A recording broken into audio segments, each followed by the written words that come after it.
Kamusta po kayo? Bago po ang lahat, first things first.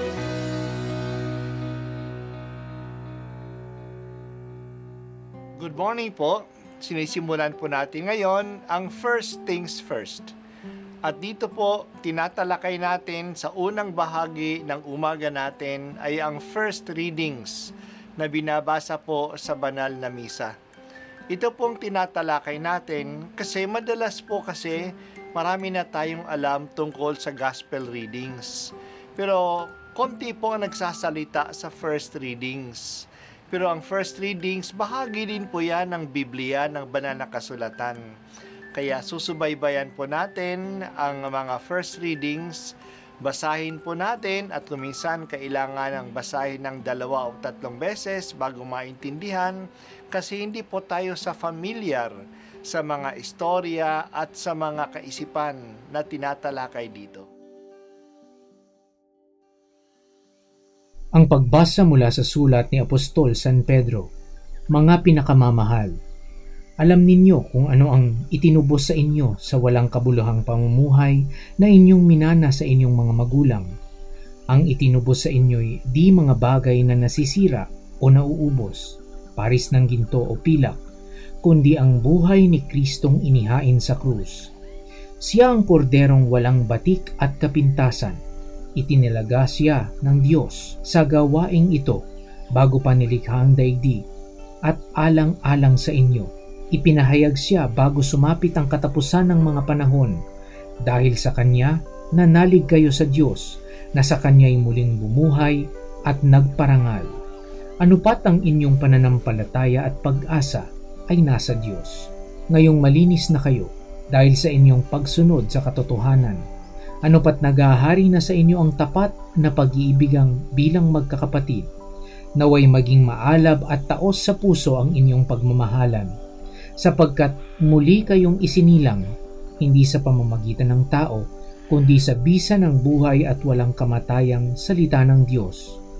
Ayon sa kasulatan, ang lahat ng tao ay gaya ng damo, gaya ng bulaklak nito, ang lahat niyang kariktan. Ang damo ay natutuyo, at nalalanta ang bulaklak.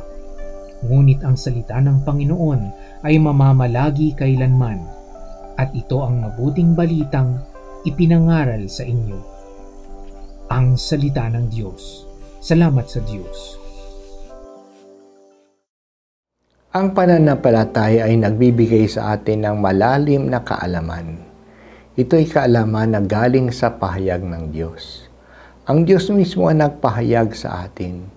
Hindi lang natin ito malalaman, ito'y nararanasan din natin.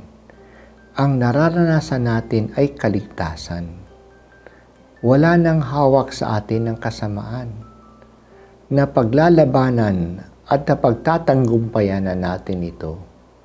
May iba yung lakas na ibinibigay sa atin, kaya walang hawak sa atin ng diablo. Nangyari ito kasi tayo ay tinubos ng Diyos at ang pantubos sa atin ay hindi bagay o makamundong kayamanan tulad ng pilak o ginto o diamante. Ang binayad sa ating pagkakasala ay ang dugo mismo ng anak ng Diyos. Siya ay ang kordero ng Diyos na nag-aalis ng ating kasalanan. Ang kanyang dugo ay bayad sa ating pagkakasala. Noong panahon ng mga Israelita, kumakatay sila ng baka o ng toro o ng tupa at ang dugo nito ay winiwisik sa mga tao bilang panlinis ng kanilang kasalanan. Ang ritual na ito ay anino lang ng talagang kordero na maglilinis sa atin. Yan ay si Jesus. Ang kanyang dugo ang inalay sa krus, ang nagbayad sa ating pagkukulang. Ito'y palaging nangyayari sa bawat misa. Napapasa ngayon ang pag-aalay ni Jesus ng kanyang sarili para sa atin sa bawat misa. Ang kanyang pag-aalay ay katanggap-tanggap sa Diyos, kaya siya ay muling binuhay. Mabisa ang kanyang alay. Nagbibigay ito ng buhay. nasa atin ang paglilinis ni Jesus noong tinanggap natin siya sa binyag. Dahil sa malinis na tayo, sikapin nating manatiling malinis at isabuhay na natin ang bagong buhay, isang buhay ng pagmamahal. Hindi lang tayo binigyan ng kakayahang makalaya sa kasamaan. Binigyan din tayo ng kakayahang mamuhay na nagmamahal sa kapwa. Kaya hindi na tayo nagpapadala sa mga bagay ng mundo na lilipas lang.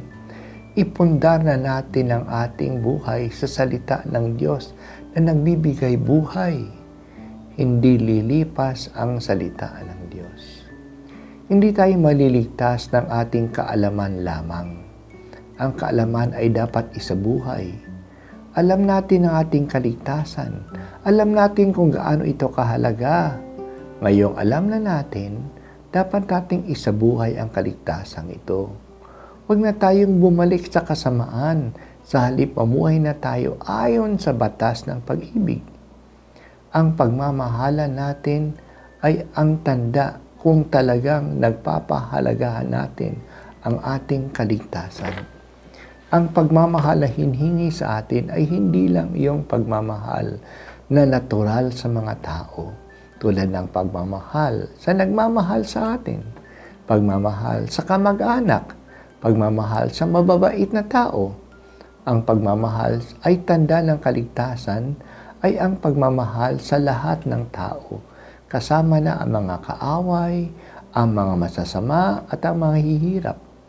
Ito'y dapat pagsikapang gawin kasi hindi naman ito natural sa atin. Pero kaya natin itong gawin dahil nga sa dugo ni Jesus na nagmamahal sa atin. Salamat o Jesus sa iyong dakilang pag-ibig sa akin. Sa pamamagitan ng Espiritu Santo, dalhin mo ako sa malalim na pagpapahalaga sa sakripisyo mo sa akin. Tulungan mo rin akong makatugon dito.